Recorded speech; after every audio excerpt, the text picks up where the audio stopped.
आज जो हमने टॉपिक करना है वो है सीरम इलेक्ट्रोलाइट इंटरप्रिटेशन।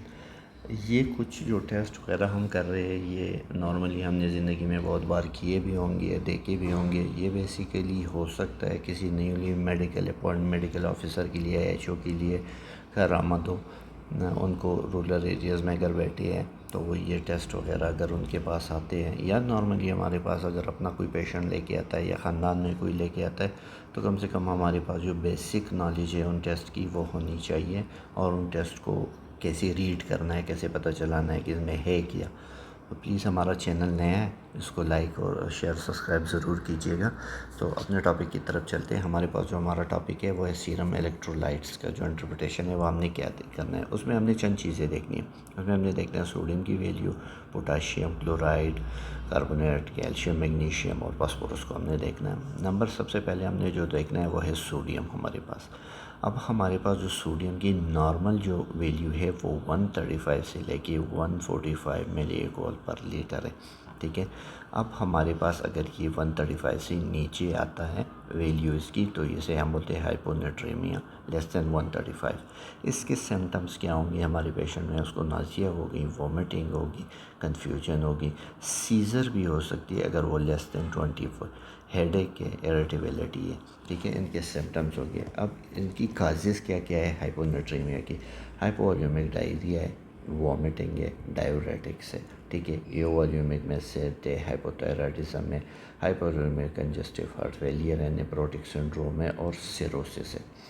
इसको हमने ट्रीट कैसे करना है? अगर हाइपोनेट्रीमिया है तो ट्रीटमेंट प्लान जो हमारे पास है वो है normal saline bolus F hypovolaemic, ठीक है। नॉर्मल सलाइन लेना है। अगर सेट है तो हमने फ्लूइड रिस्ट्रिक्शन करनी है, ठीक है। हाइपरटोनिक सलाइन हमने देनी है 3%, एफ सीज़र और कोमा। ये है हाइपोनेट्रीमिया, तो हमने इस तरह ट्रीट करना है। अब अगर हमारे पास हाइपरनेट्रीमिया ग्रेटर देन 145 है वैल्यू, तो इसके सिम्टम्स कैसे होंगे? इंटेंस थर्स्ट होगी, कन्फ्यूजन होगी, लेथार्जी और कोमा। इसके काजेज़ में क्या है? Water loss greater than sodium loss, ठीक है। Fever, sweating, diabetes insipidus, sodium gain, IV saline overload conditions वगैरह में इसमें एक्सेस आईवी सेलाइन दे दिया जाए। ट्रीटमेंट इसका क्या है? 5% डेक्सट्रोस और वाटर ओरली। सबसे पहले तो हम प्रेफर जो है वाटर ओरली करते हैं। अगर वाटर ओरली नहीं तो 5% डेक्सट्रोस भी दे सकते हैं। करेक्ट स्लोली, उसको हमने स्लोली करेक्ट करना है, एकदम पूरा नीचे लेवल पे नहीं लेके आना। उसके लिए हमने क्या करना है? 10 to 20 मिलीएक्वल जो है वो पर डे हम नीचे लेके आएंगे। सेकंड जो इसमें हमने देखना है वो है पोटाशियम। नॉर्मल जो हमारे पास पोटाशियम की रेंज है वो 3.5 से लेके 5 तक है, ठीक है। अब हमारे पास हाइपोकेलीमिया है, हाइपोकेलीमिया लेस देन 3.5। इसके सिम्टम्स क्या होंगे? इसमें होगी वीकनेस, क्रैम्प्स होगी पेशेंट को, U wave on ECG, ileus और एरिथमिया, ठीक है। इसके काजेज़ में क्या है? जीआई लॉस, जैसे वॉमिटिंग हो गई, डायरिया हो गया, डायरेटिक्स अगर कोई यूज़ कर रहा है, इंसुलिन यूज़ कर रहा है, अल्कोलोसिस वगैरह, उसकी वजह से ये इनके काजेज़ है। इसकी ट्रीटमेंट क्या है? प्रेफर्ड जो हमारे पास ट्रीटमेंट है इसका वो है ओरल पोटाशियम, हमने देनी है ओरली, ये प्रेफर्ड है। लेकिन अगर ओरली नहीं है या उस टाइम अवेलेबल नहीं हो नहीं सकता, जो भी रीज़न हो, तो उसके लिए हमने आईवी की एसएल देनी है जो 10 to 20 हमने देनी है। विद ईसीजी मॉनिटरिंग हमने देनी है। ये लाजमी याद रखिए कि ये हमने देनी है ईसीजी मॉनिटरिंग के साथ, ठीक है। अब हमारे पास है हाइपरकेलीमिया। अगर ये ज़्यादा हो, 5.5 से ज़्यादा है, तो उसके सिम्टम्स क्या होंगे? मसल वीकनेस होगी, टाल टी वेव ऑन ईसीजी। हाइपोकेलीमिया में क्या था? You wave. हाइपरकेलीमिया में क्या? टाल टी वेव। ये डिफरेंस है इन दोनों के बीच में। वाइड के आर एक्स, ठीक है। एरिथमिया होगी जो डेंजरस कंडीशन है इसमें हाइपरकेलीमिया में। इसकी काजेज़ क्या है? Renal failure, ACE, potassium sparing diuretics, haemolysis, इनकी वजह से हो सकते हैं। और इनके में क्या है? इमरजेंसी ट्रीटमेंट हमने देनी है। नंबर 1 हमने क्या करना है? कैल्शियम ग्लूकोनेट देना है जो मेम्ब्रेन स्टेबलाइजिंग वाला है, जो मेम्ब्रेन को स्टेबलाइज करता है। प्लस दूसरे में हमने क्या करना है? इंसुलिन प्लस डेक्सट्रोज को हमने देना है जो सोडियम पोटाशियम को शिफ्ट करेगा सेल के अंदर, ठीक है। थर्ड पे हमने क्या देना है? सल्बुटामॉल जो B2 एगोनिस्ट है। 4 नंबर पे हमने क्या है, ऑक्सैलेट हम देनी है, डायूरेटिक हमने देनी है। अगर इनसे ना हो तो हमने डाइलेसिस कर देनी है, जिससे हमने एक्सेसिव पोटाशियम को रिमूव करना है, लेकिन ये बहुत एंड स्टेज में है। तो फिर हमने इसमें जो टेस्ट में सीरम इलेक्ट्रोलाइट्स में देखना है वो है क्लोराइड। ठीक है, इसकी नॉर्मल वैल्यू जो हमारे पास है वो 98 से लेके 106 तक इसकी नॉर्मल वैल्यू है। ये हमें क्या करती है, क्लोराइड हेल्प करती है इंटरप्रेट मेटाबॉलिक अल्कलोसिस या एसिडोसिस में। अगर इंक्रीज़ है हमारे पास क्लोराइड, ये किस में इंक्रीज़ होगी, एंड डायरिया। ठीक है, रीनल ट्यूबुलर एसिडोसिस में क्लोराइड इंक्रीज़ होगी, और डिक्रीज़ किस में होगी, वॉमिटिंग में या एनजी ट्यूब सक्शन, जो हम HCl लॉस हो जाता है उसकी वजह से हमारा क्लोराइड जो है वो कम होगा। फिर हमने देखना है बाइकार्बोनेट। ठीक है, इसकी वैल्यू है 22 से लेके 28 तक, ये नॉर्मल वैल्यू है।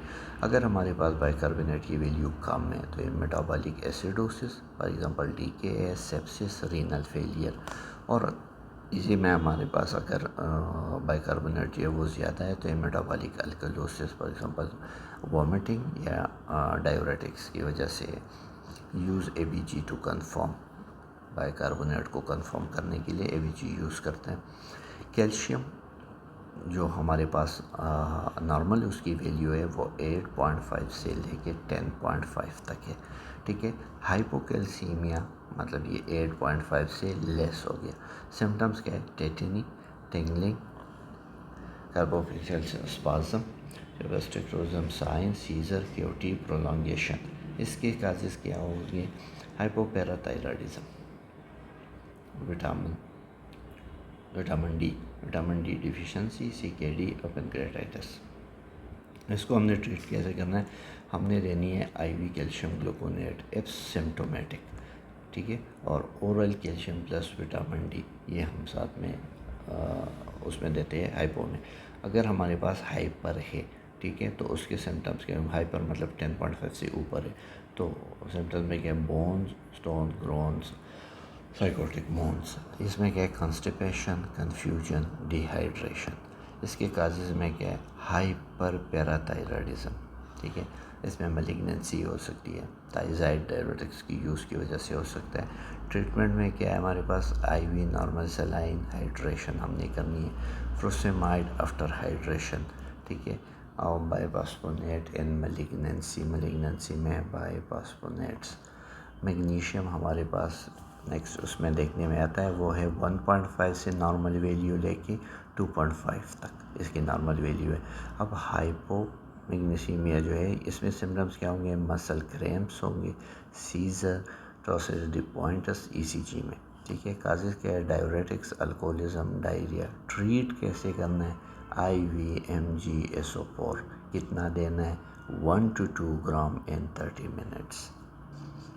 फिर आता है हाइपर, अगर ज़्यादा हो जाए तो उसके सिम्टम्स क्या है, वीकनेस होंगी, डिक्रीज रिफ्लेक्सेस, ब्रेडिकार्डिया, हाइपोटेंशन।